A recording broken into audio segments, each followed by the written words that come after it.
नमस्कार, मैं हूं जयश्री नागदा और आप देख रहे हैं सीबीसी न्यूज वायर। सुर साम्राज्ञी लता मंगेशकर का आज 91वां जन्मदिन है। भारत रत्न लता मंगेशकर ने 36 भाषाओं में 50,000 से ज्यादा गीत गाए हैं। बकौल लता जी, पिताजी जिंदा होते तो मैं शायद सिंगर नहीं होती, ये मानने वाली महान गायिका लता मंगेशकर लंबे समय तक पिता के सामने गाने की हिम्मत नहीं जुटा पाई थी। फिर परिवार को संभालने के लिए उन्होंने इतना गाया कि सर्वाधिक गाने रिकॉर्ड करने का कीर्तिमान Guinness book of world records में 1974 से लेकर 1991 तक हर साल अपने नाम दर्ज कराती रही। 91वें जन्मदिन पर लता जी से जुड़े कुछ यादगार किस्से आपके साथ भी बांटते हैं। लता जब गाती थी तो मां डांट कर भगा देती थी। अब वो ऐसा क्यों करती थी? तो वो ऐसा इसलिए करती थी क्योंकि लता मानती हैं कि पिता की वजह से ही वे आज सिंगर हैं, क्योंकि संगीत उन्होंने ही सिखाया। जानकर आश्चर्य हो सकता है कि लता के पिता दीनानाथ मंगेशकर को लंबे समय तक मालूम ही नहीं था कि बेटी गा भी सकती है। लता को उनके सामने गाने में डर लगता था। वो रसोई में मां के काम में हाथ बटाने आई महिलाओं को कुछ गाकर सुनाया करती थी।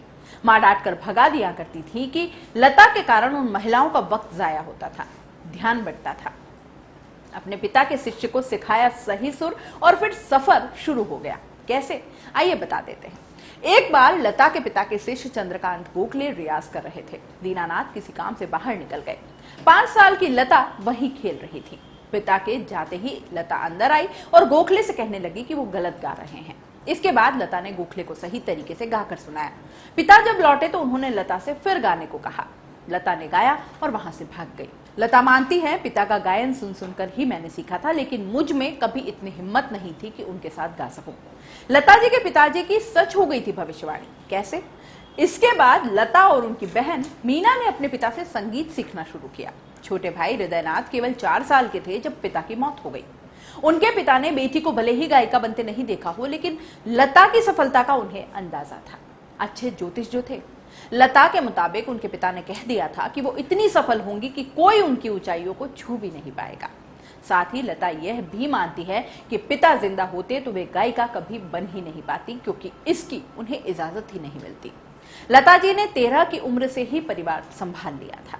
पिताजी की मौत के बाद लता ने ही अपने परिवार की जिम्मेदारी संभाली और अपनी बहन मीना के साथ मुंबई आकर मास्टर विनायक के लिए काम करने लगी। 13 साल की उम्र में उन्होंने 1942 में पहली मंगला गौर फिल्म में एक्टिंग की। कुछ फिल्मों में उन्होंने हीरो हीरोइन की बहन के रोल किए हैं, लेकिन एक्टिंग में उन्हें कभी मजा नहीं आया। पहली बार रिकॉर्डिंग की लव इज ब्लाइंड के लिए, लेकिन यह फिल्म अटक गई। पहला बड़ा ब्रेक ऐसे मिला था लता दीदी को। संगीतकार गुलाम हैदर ने 18 साल की लता को सुना तो उस जमाने के सफल फिल्म निर्माता शशधर मुखर्जी से मिलवाया। शशधर ने साफ कह दिया कि आवाज बहुत पतली है, नहीं चलेगी। फिर मास्टर गुलाम हैदर ने ही लता को फिल्म मजदूर के गीत अंग्रेजी छोरा चला गया में गायक मुकेश के साथ गाने का मौका दिया। यह लता का पहला बड़ा ब्रेक था। इसके बाद उन्हें काम की कभी कमी महसूस नहीं हुई। बाद में शशधर ने अपनी गलती मानी और अनारकली, जिद्दी जैसी फिल्मों में लता से कई गाने गवाए। करियर के सुनहरे दिनों में वो गाना रिकॉर्ड करने से पहले आइसक्रीम खा लिया करती थी और अचार, मिर्च जैसी चीजों से भी उन्होंने कभी परहेज नहीं किया। उनकी आवाज हमेशा अप्रभावित रही। 1974 में लंदन के रॉयल अल्बर्ट हॉल में परफॉर्म करने वाली वे पहली भारतीय हैं।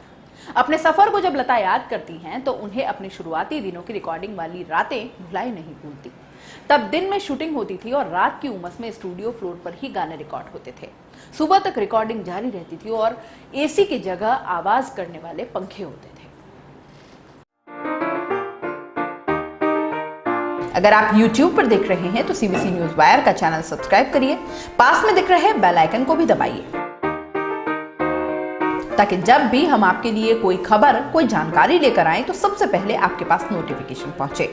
अगर आप फेसबुक पर देख रहे हैं तो सीबीसी वायर का पेज लाइक करिए। अगर आप इंस्टाग्राम पर देख रहे हैं तो आप हमें फॉलो कर सकते हैं।